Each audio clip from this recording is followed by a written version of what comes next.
오늘 우리는 고린도전서 15장 12절 이하에 있는 말씀을 가지고 은혜를 나누겠습니다. 고린도전서 15장 12절 우리 다 같이 읽겠습니다. 그리스도께서 죽은 자 가운데서 다시 살아나셨다 전파되었거늘 너희 중에서 어떤 이들은 어찌하여 죽은 자 가운데서 부활이 없다 하느냐. 벌써 초대교회 때 이단이 들어와서 사람이 죽으면 그뿐이지 죽은 자 가운데서 무슨 부활이 있느냐, 그런 의심을 가진 사람이 있었습니다. 유대인 중에는 바리새 교인과 사두개 교인이란 갈라지는데, 바리새 교인들은 하나님도 계시고 영도 있고 부활도 있다고 믿었는데, 사두개 교인은 영도 없고 부활도 없다, 무신론, 그런 입장을 가지고 있었습니다.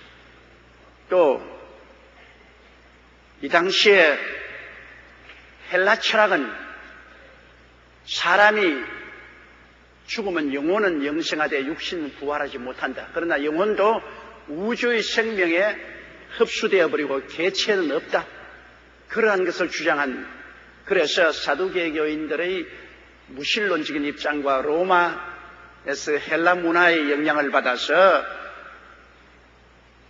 영혼은 우주의 생명에 흡입되어 버리고 개체의 생명은 없다는 이러한 사상이 들어와서 결국에는 사람이 죽은 자 가운데서 부활한 것은 없다, 그렇게 말하는 사상이 있었습니다.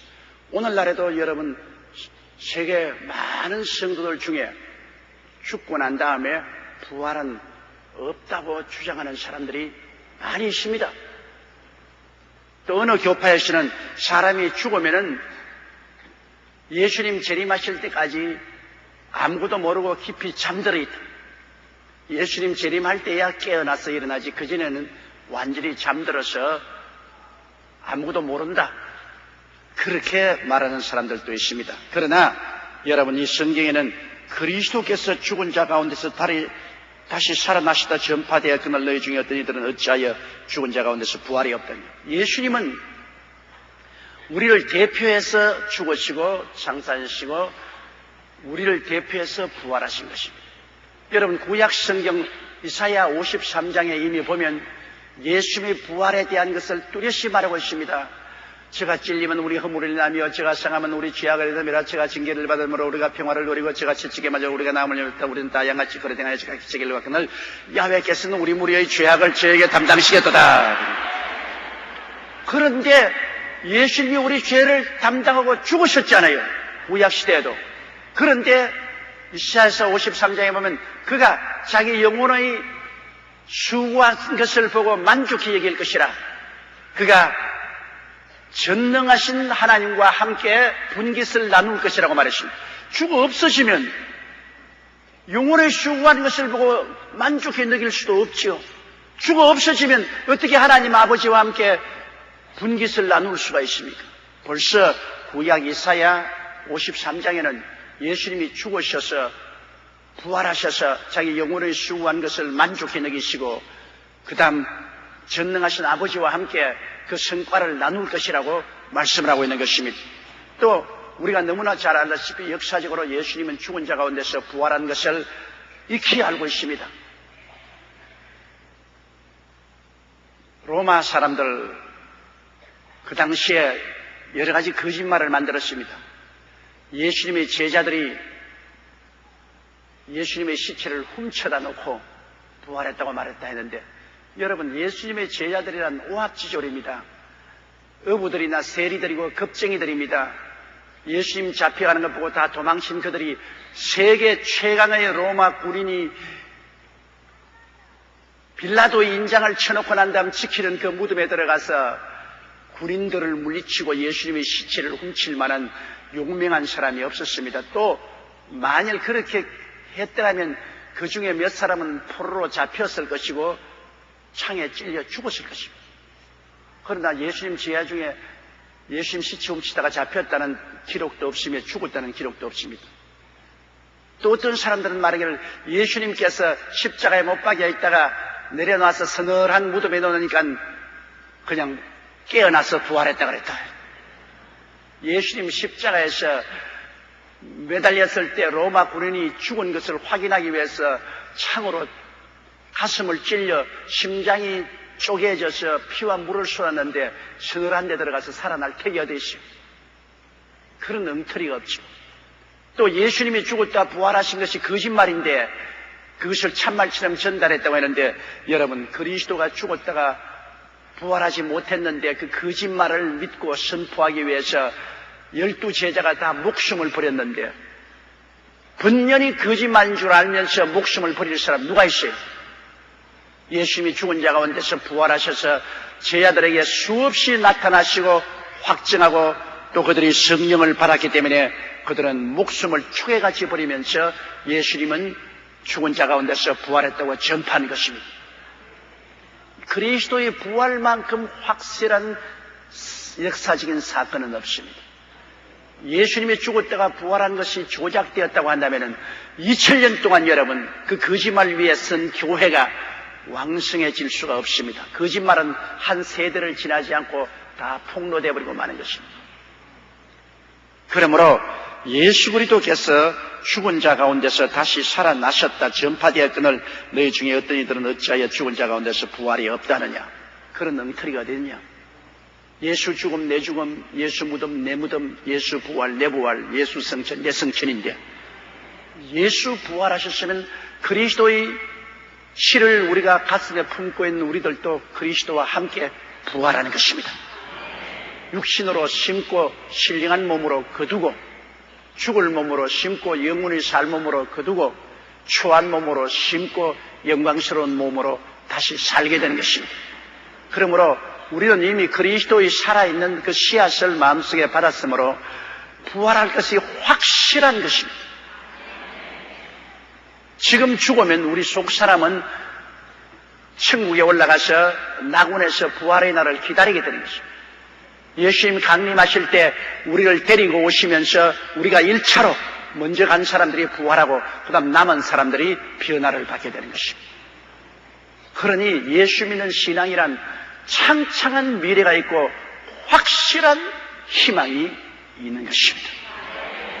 우리가 지금 저 채소밭에 푸른 애벌레같이 꿈틀꿈틀하고 인생에 사니까 이로써 끝장난 줄 알지만은 푸른 애벌레도 고치 속에 들어갔다가 아름다운 나비가 되어서 이 꽃 저 꽃으로 날개를 치며 날아다닙니다.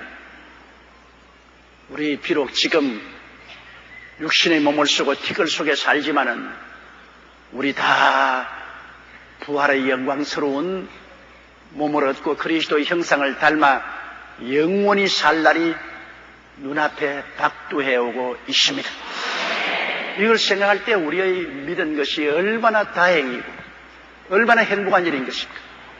사람으로 태어나서 믿지 못하고 쭉정이가 되어서 썩어진다면 얼마나 불행한 것입니까? 예수님이 부활의 생명입니다.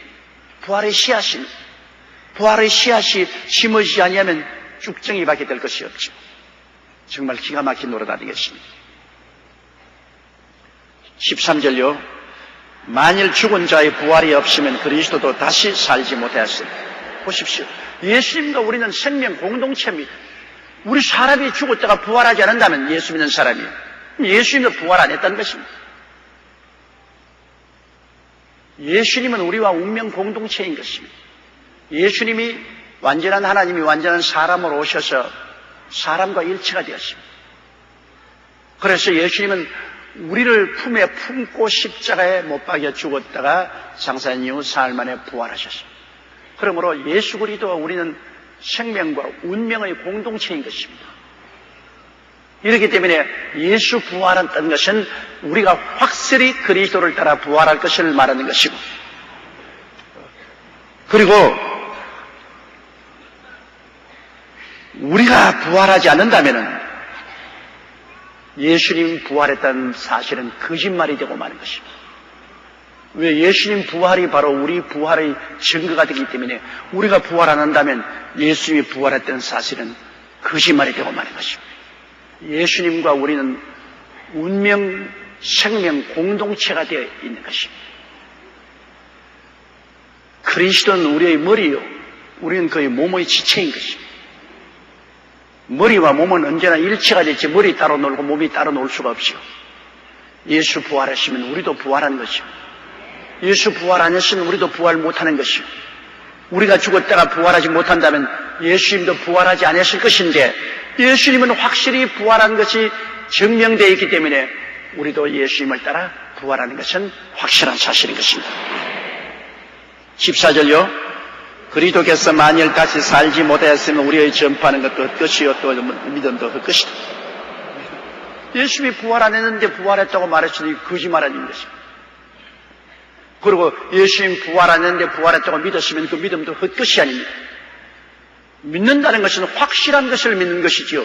거짓말을 믿었다가는 낭패되죠. 요사이 사기꾼 믿었다가 여러분 낭패된 사람 많아요. 다단계 판매 같은 것.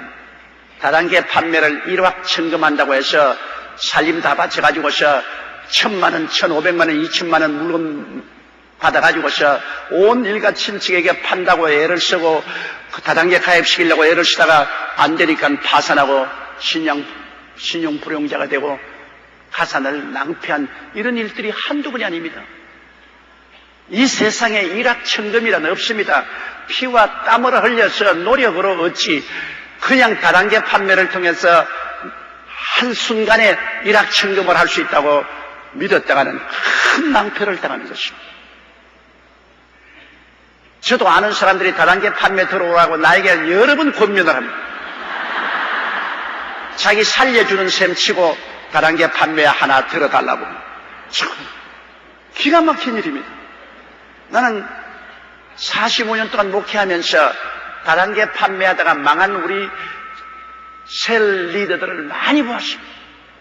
선임 셀 리더나 셀 리더들이 다단계 판매했다가 자기와 그 셀 원들을 폐가 망신으로 이끈 것을 많이 보았습니다. 그런데 목사 보고 와서 자꾸 다단계에 들어오라고 하니 어떻게 합니까? 왜? 이것은 다 거짓 논리인 것입니다. 거짓 논리인 것입니다. 일확천금을 못합니다. 근데 거짓 논리를 믿고 들어가면 낭패되죠. 이 세상에 종교도 거짓 종교가 많습니다.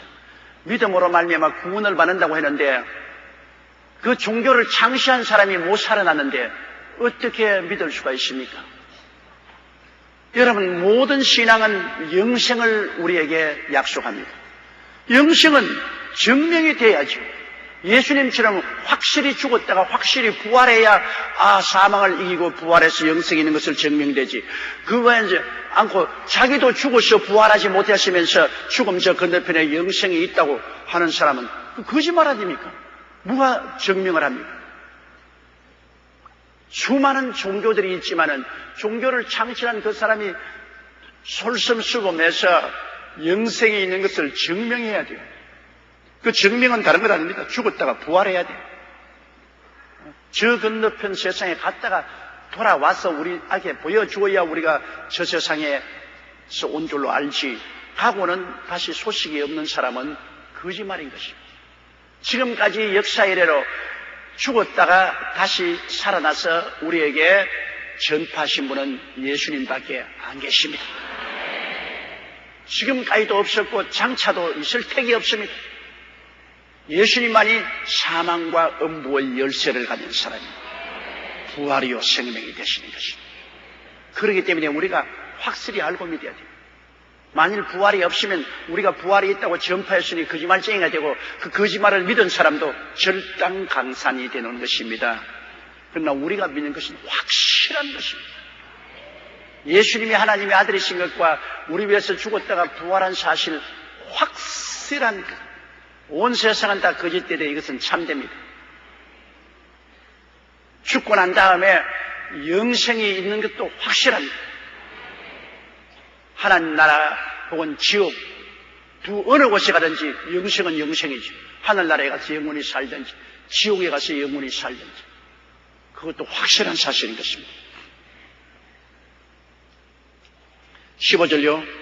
또 우리가 하나님의 거짓 증인으로 발견되리니 우리가 하나님이 그리스도를 다시 살리셨다고 증거하였습니다. 만일 죽은 자가 다시 사는 것이 없으면 하나님이 그리스도를 다시 살리지 아니하시리라. 하나님께서 사람 다시 부활시키지 않을 것 같으면 왜 하나님의 아들을 사람으로 보내서 죽게 하시고 부활시켰습니까? 예수님은 사람의 대표자입니다, 여러분. 여러분과 나의 대표자요. 우리와 똑같이 이목구비를 가지고 태어나셨어요. 어머니 뱃속에서 10개월 지나고 태어나셨어요. 어머니 젖꼭지를 물고서 자라났고 33세까지 사람으로 살아셨어요. 우리 인류의 대표자인 것입니다. 우리와 함께 공동체가 된 것입니다. 근데 하나님 우리 살릴 생각이 없었으면 우리의 대표인 예수님을 살릴 택이 없어요. 우리 살릴 이사가 없는데 우리의 대표자를 살릴 택이 있어요. 하나님이 그리스도를 살리신 것은 우리를 살리겠다는 하나님의 계획이 있기 때문에 그렇게 하신 것입니다.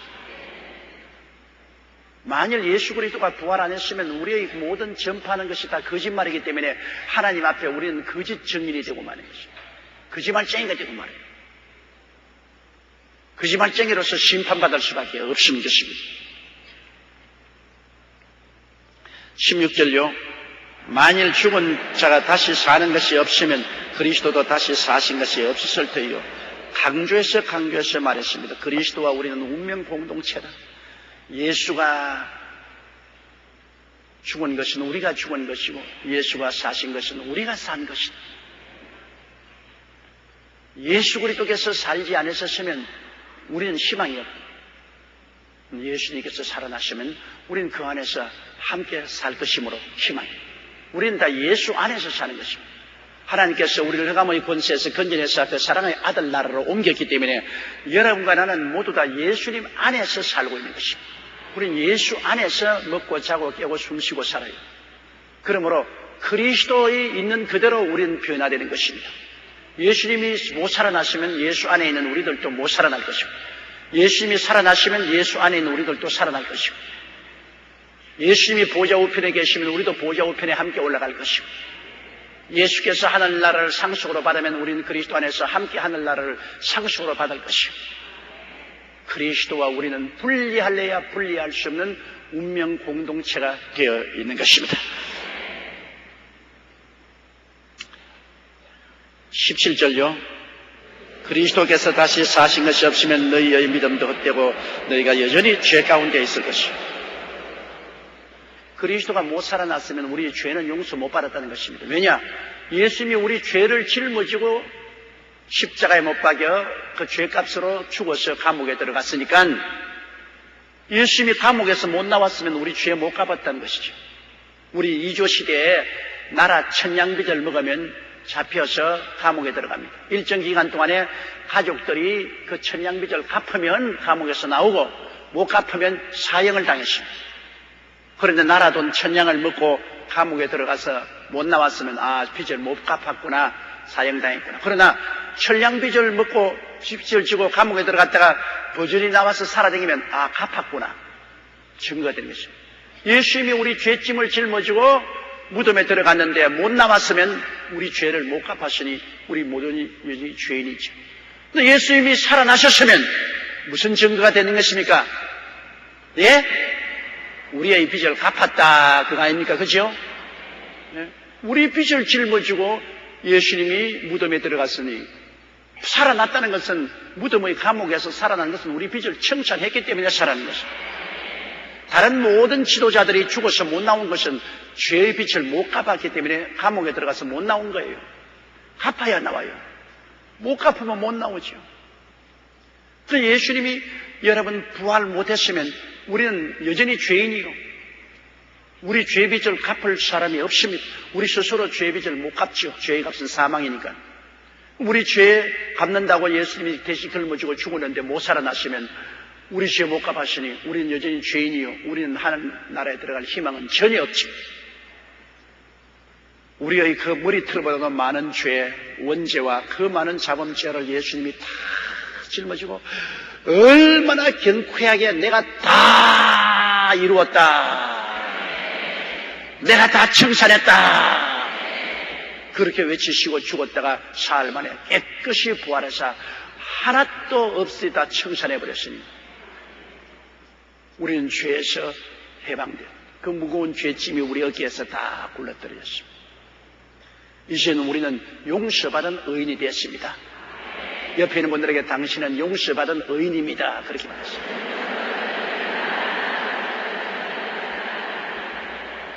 얼마나 놀라운 일인 것입니다. 우리 율법 행위로 의인이 된 것이 아닙니다. 우리 율법 행위로 의인될 사람 아무도 없어요. 우리는 그리스도의 은혜로 용서받은 의인이 된 것입니다.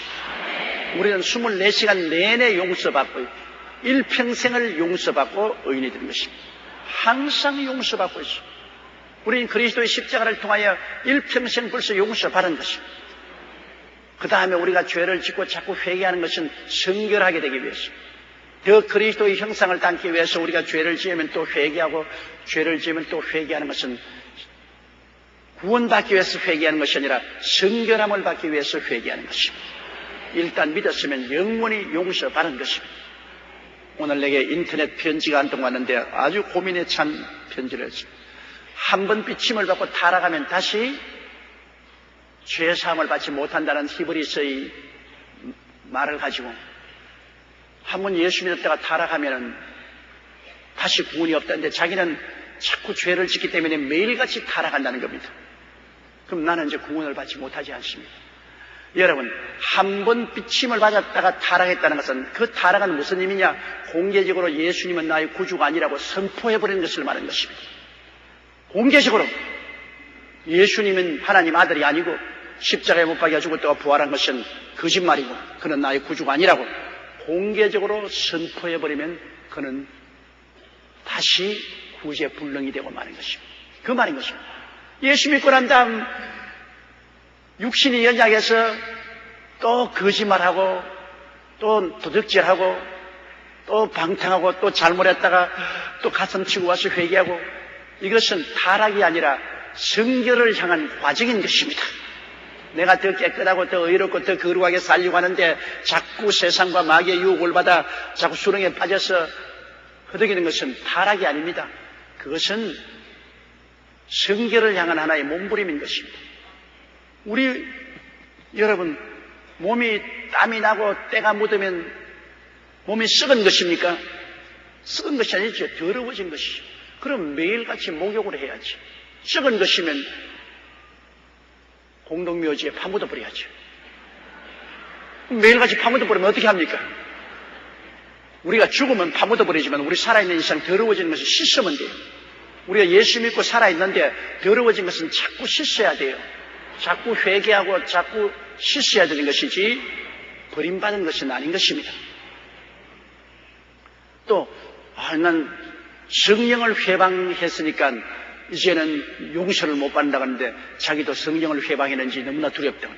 성령 회방이라는 것은 내가 분명히 예수 믿고 성령 체험을 하고 방언도 하고 했는데 나중에 어느 목적이 있어서 성령을 귀신이라고 말하고 성령을 부인하면 그는 버림을 받고 용서를 받지 못한다.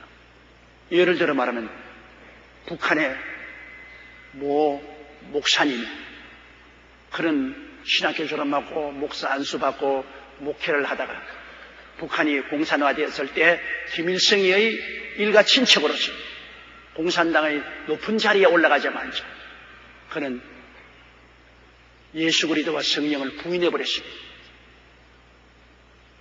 자기의 공산당 지위를 위해서 예수님을 부인하고 성령을 부인해버렸으니 그는 버림받았죠.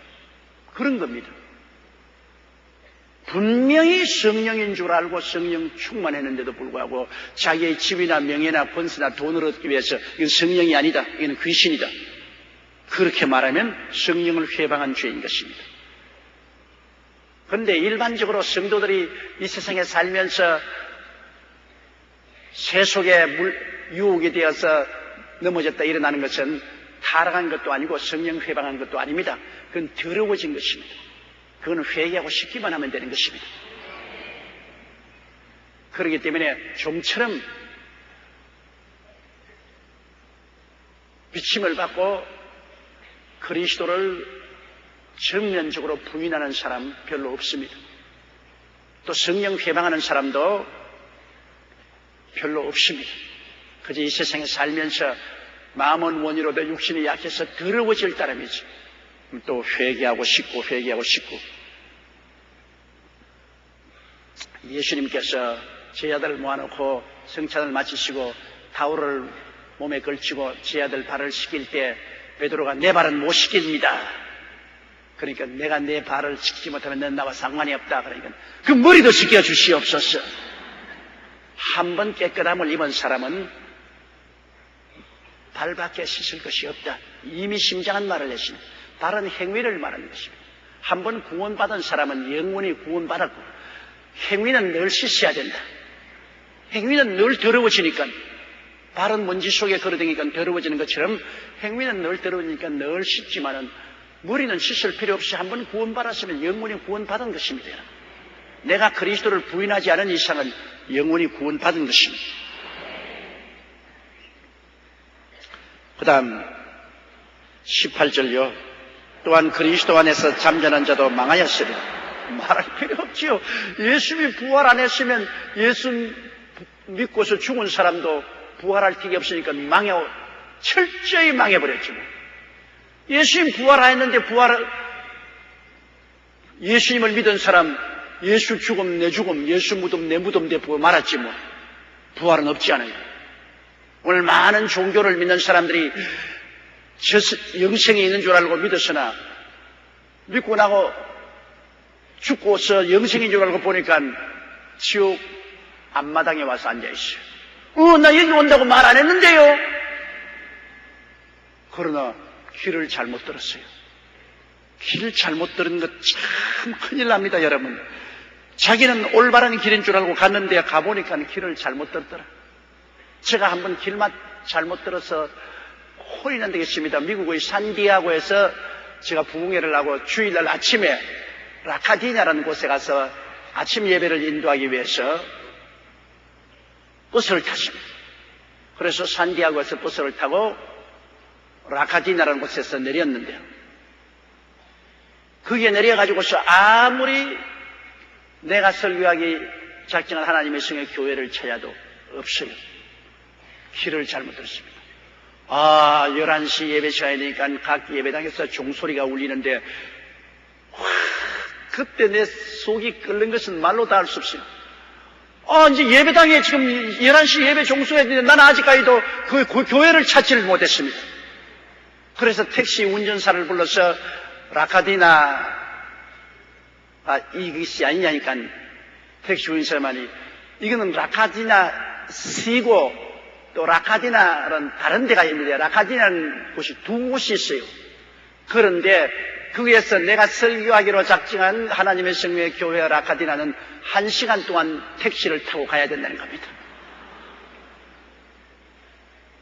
내가 하늘이 샛노랗더라고요. 귀를 잘못 들었습니다. 왜? 버스를 타고 이 라카디나 말고 1시간 더 가서 저 라카디나에 내려야 되는데 그건 내가 빨리 내려버렸어요. 막 창자가 끓어오르고 입에서 단내가 확 나더라고요. 얼마나 가슴이 단지. 그래서 택시 운전사는 말이 1시간을 택시를 타면 요금이 상당히 많이 나올 건데 그래도 타겠냐고 했어요. 요금이고 뭐고 타야 되겠다 장원에 라카디나로 가자. 그래가 1시간 동안 택시가 달리는데 얼마나 내가 애를 타고 기도를 했던지 입술이 다 바삭바삭 타고 눈앞이 노랗더라고요. 그래가지고서 11시에 예배 시작하는데 12시가 넘어서 그 교회당에 도착하니까 목사님이 얼굴이 창백해서 도대체 어떻게 된 일이냐.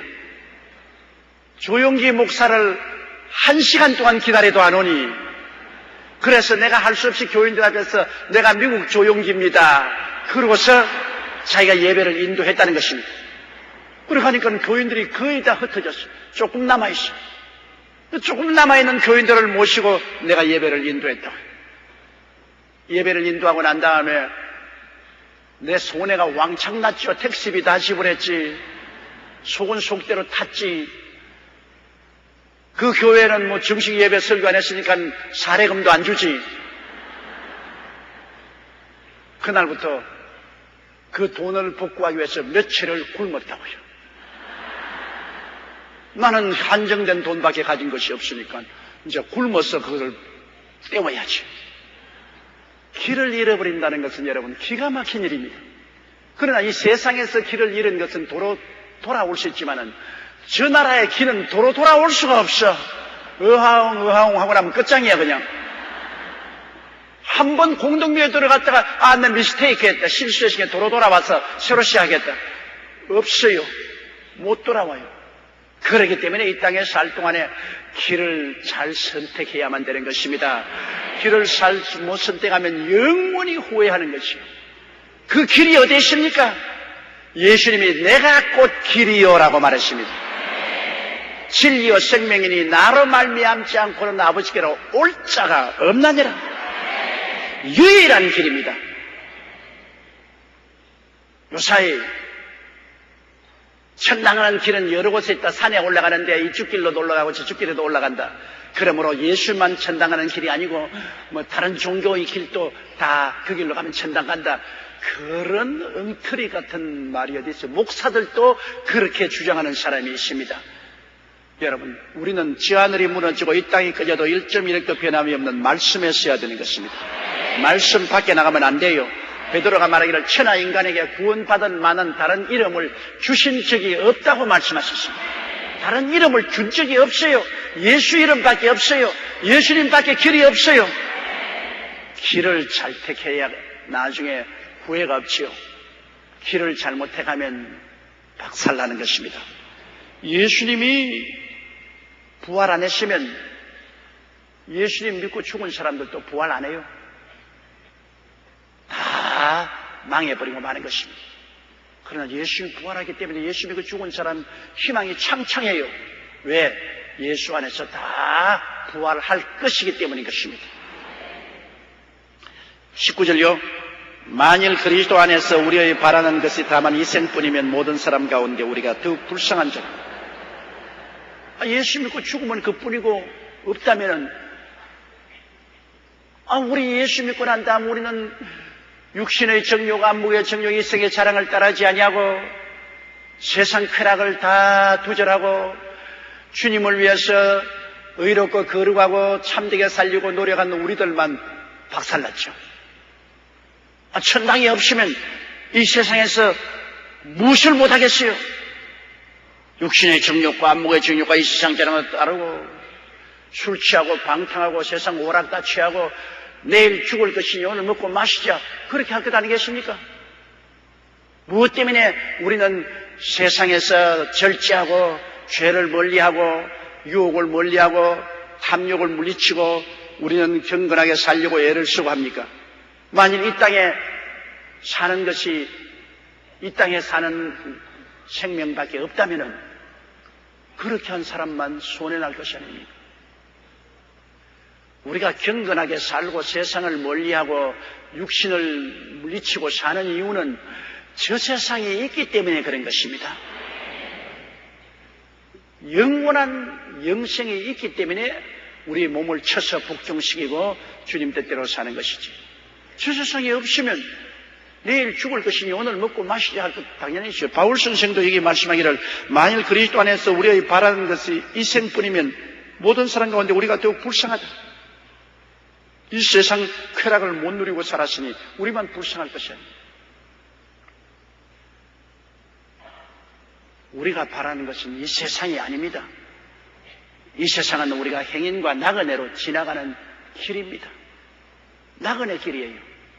나그네 길에서 우리가 여기에 안주할 수가 없죠. 우리는 저 먼 천국을 바라보고 걸어가는 사람이기 때문에 이 세상 사람과 다른 것입니다. 20절. 그러나 이제 그리스도께서 죽은 자 가운데서 다시 살아 잠자한 자들의 첫 열매가 되었다. 첫 열매가 나면 다른 많은 열매도 다 같이 따라옵니다. 요사이 사과 재배하는 사람들은 첫물 사과를 내놓습니다. 그래가 그냥 첫물 사과 내놓는다고 페스티벌도 하는 거 보았는데, 첫물 사과가 나오면 중간물, 끝물 사과도 따라 나오는 겁니다. 아예 사과가 없으면 첫물 사과도 없어요. 첫물 익은 사과가 나오면 그 다음 따라서 사과가 많이 나옵니다. 처음에는 적게 나오지만은 첫물 사과 이후에는 대량으로 익은 사과가 나오잖아요. 예수님이 부활해서 첫 열매가 되었어요. 사람으로서 죽고 사람으로서 부활하는 것은 처음입니다. 부활한 것은 처음이에요. 영원히 살 몸으로 부활한 건, 나사로도 죽었다가 살아났지 않습니까? 그러나 나사로는 인간의 죽을 몸을 가지고 죽었다가 죽을 몸으로 살아났죠. 예수님은 죽을 몸으로 심고 영원히 살 몸으로 부활하신 것입니다. 그래서 부활의 첫 열매가 됩니다. 21절요. 사망이 사람으로 말미암았으니 죽은 자의 부활도 사람으로 말미암는다. 사망이 아담을 통해서 왔지 않아요. 아담이 하나님을 배반하고 영혼이 죽고 육체가 죽었습니다. 그러므로 아담의 자손들은 모두 다 죽음의 씨앗을 가지고 태어났죠. 아담의 씨를 받은 사람은 다 죽음의 씨앗을 받아서 태어나서 영육간에 죽었죠. 오늘날 우리들은 다 아버지의 자식 아닙니까? 아버지 없이 태어난 사람 손 들어보세요. 그럼 그 아버지는 전부 다 아담의 씨에서 태어난 것이고 아담의 씨를 전파하는 사람입니다. 아담의 씨를 받은 사람은 아담처럼 다 죽었죠. 예수님은 아버지 없이 태어났어요. 아담의 씨를 받지 않았습니다. 처녀가 잉태하여 아들을 낳을 것이니 임마누엘이 하리라. 예수님만이 아버지 없이 태어났어요. 아담의 씨를 안 받았어요. 그러므로 예수님은 영육간에 죽음이 없습니다. 예수님이 십자가에 죽은 건 우리 때문에 죽은 것이죠. 우리를 대신해서 영육간에 죽음을 받아들여서 죽은 것이지 예수님 스스로는 죽음이 없는 분입니다. 죽음의 빚이 없어요. 그러므로 그는 죽음의 씨를 받지 않고 아버지 없이 성령으로 처녀의 몸에 태어나기 때문에 그는 맑고 밝고 환하고 성결한 분이신 것입니다. 그러므로 우리를 대신한 대속물이 될 수가 있었던 것입니다. 22절요. 아담 안에서 모든 사람이 죽은 것까지 그리스도 안에서 모든 사람이 삶을 얻으리라. 하나님은 인간을 대표자로 취급하시는 것입니다. 아담 안에서 그 자손들이 그 씨를 받아 다 죽었잖아요. 예수님이 우리 대신해서 죽고 부활하셨으므로 예수님을 씨를 받으면 또 다 살아나요. 아담의 씨를 받은 사람은 다 죽고 예수님의 씨를 받은 사람은 또 다 살아나요. 대표적인 씨입니다. 종자 씨앗입니다. 아담은 사망의 종자 씨앗이고 예수님은 생명과 부활의 종자 씨앗인 것입니다. 그러므로 예수 안 믿는 사람은 사망의 종자 씨앗을 받아서 살았기 때문에 다 죽어버리죠. 그러나 우리가 예수를 믿으면 생명의 종자 씨앗을 받았으므로 예수님 안에서 다 살죠. 대표적으로 하나님 취급하시죠. 아담 안에서 다 죽고 예수님 안에서 다 산다. 23절요. 그러나 각각 자기 차례대로 되리니 먼저는 첫 열매인 그리스도요 다음에는 그리스도 강림하실 때 그에게 붙은 자요. 자, 부활은 순서가 있다는 것입니다. 차례가 있는데 첫 열매는 예수님이 부활했지 않습니까? 그 다음에 둘째 부활할 사람 누구냐? 지금 죽어서 하늘에 올라가서 그리스도에게 붙어있는 사람들이 강림하실 때 주와 함께 강림해서 부활을 얻은 것입니다. 두 번째 순서로. 그 다음 세 번째 부활할 사람은 그때 지상에 있다가 나팔 소리 듣고 순식간에 변화받은 사람인 것입니다. 그러니까 지금 죽어도 괜찮아요. 지금 죽어도 천당에 올라가서 주님에게 붙어 있어요. 주님 꼭 잡고 있어요. 주님 강림하실 때 데리고 오신 것입니다. 데리고 와서 부활한. 예수님이 첫째 부활의 열매요. 주님 강림하실 때 먼저 죽어서 낙원에 가서 그리스도에게 붙어 있는 사람들이 그리스도와 함께 강림하셔서 부활하신 것입니다. 그러나 각각 자기 차례대로 되리니 먼저는 첫 열매인 그리스도요 다음에는 그리스도 강림하실 때 그에게 붙은 자요. 24절요. 그 후에는 나중이니 제가 모든 정사와 모든 권세와 능력을 멸하시고 나라를 아버지 하나님께 바칠 때라. 그 다음 나중은 전체가 다 부활하죠. 그리스도의 강림. 그래서 그리스도는 정사와 권세를 멸한다. 마귀의 정부와 마귀 군대를 다 멸하고 이 세상 정부와 이 세상 모든 권세 군대를 다 멸합니다. 영적으로 하늘의 권세 잡은 마귀의 정부와 그 군대를 다 주님 패하시고 이 땅의 정부와 군사도 다 멸하시고 영적인 세계도 주님이 통일하시고 이 세계도 주님께서 통일하시는 것입니다.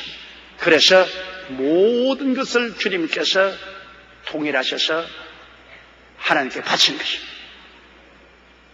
예수님 십자가에 죽었다 부활하신 그 위대한 대수의 은총이 주님 강림하실 때 완전히 이루어지는 것입니다. 그것은 바로 주님께서 공중 재림하실 때 주님이 모든 붙어있는 사람을 데리고 나와서 부활시키고 밑에 있는 성도들을 다 공중으로 불러올리시고 7년 환란 끝에 주님은 강림하셔서 정사와 권세를 패하시고 우리 주님께서 이 세계를 천년 왕국으로 다스리면서 그 왕국을 하나님 아버지께 바치는 것입니다. 25절요. 제가 모든 원수를 그 발 아래 둘 때까지 불갑을 왕노릇 하시리니 주님께서는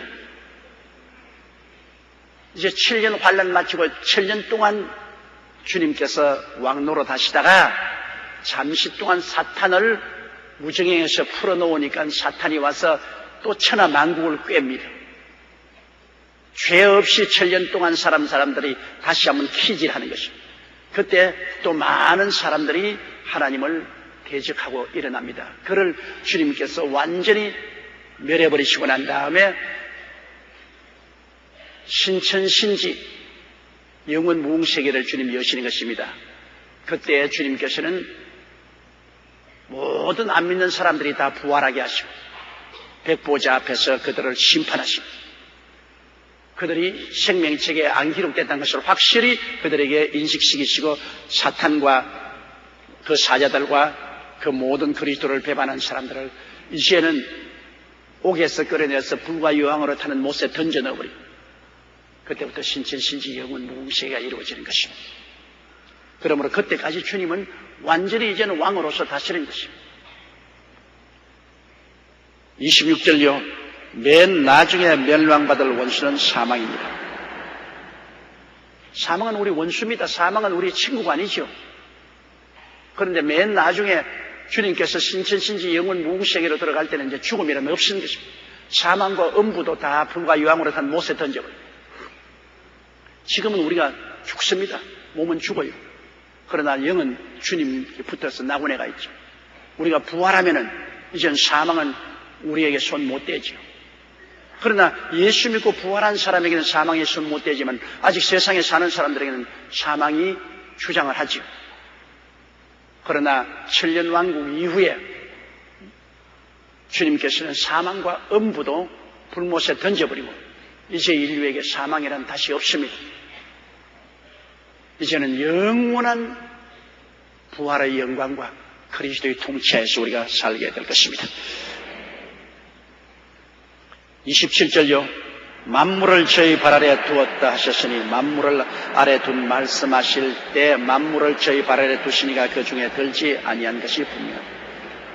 하나님 아버지가 만물을 예수님이 발 아래 두었으니까 아버지는 만물보다 크시죠. 아버지는 아들보다 위대하십니다. 아들과 성령은 다 아버지께로부터 나온 것이니까. 그러므로 아버지가 그 아들 예수 그리스도의 발 아래 만물을 다 두셨으니까 아버지는 아들보다 크신 것입니다. 삼위일체 하나님 중에 아버지가 어뜸이고 그 다음 아들과 성령이신 것입니다. 그렇기 때문에 하나님 아버지가 만물을 예수님의 발 앞에 두신 바랍니다. 하나님 아버지가 예수님 발 아래 들어오는 건 아닙니다. 예수님의 머리는 하나님이신 것입니다. 우리의 머리는 예수님이시고 그러므로 하나님 아버지께서 만물을 예수님의 발 아래 두셨으니 아버지는 예수님의 통치하에 들어온 것은 아닌 것입니다. 아버지는 바로 예수님 위에 계신 것입니다. 28절요. 만물을 저에게 복종하게 하신 때에는 아들 자신도 그때 만물을 자기에게 복종케 하신 이에게 복종하게 되리니 이는 하나님이 만유의 주로서 만유 안에 계시려 하심이라. 보십시오. 만물을 다 통치해서 그 아들 예수에게 주셨을 때는 예수님도 하나님의 통치하에 들어가신다. 그래서 하나님 아버지께서 만유 가운데 계시며 만유의 어뜸이 되신다는 것입니다. 결국은 아버지와 아들과 성령 삼위일체가 하나님이신데 그 중에 아버지가 어떤 이 되십니까? 아버지가 아들 예수님에게 만물을 통치하도록 그 발 아래 다 두십니다. 예수님은 그 만물을 통치하는 자로서 아버지에게 소속하고 아버지가 만유 중에 계시며 만유를 다스리는 것입니다. 그렇기 때문에 우리가 기도할 때 예수 이름으로 아버지께 기도하지 않습니까? 예수님 아들의 이름을 통해서 아버지께 기도하지 않습니까? 아버지가 어떤 이십니까? 삼위일체 하나님 중에서 아버지가 어떤 이십니까? 그 다음 아들이요, 그 다음 성령이십니다. 그러므로 우리 하나님 아버지가 온 우주의 어뜸이 되시고 온 우주를 통치하시고 다스리시는 것입니다.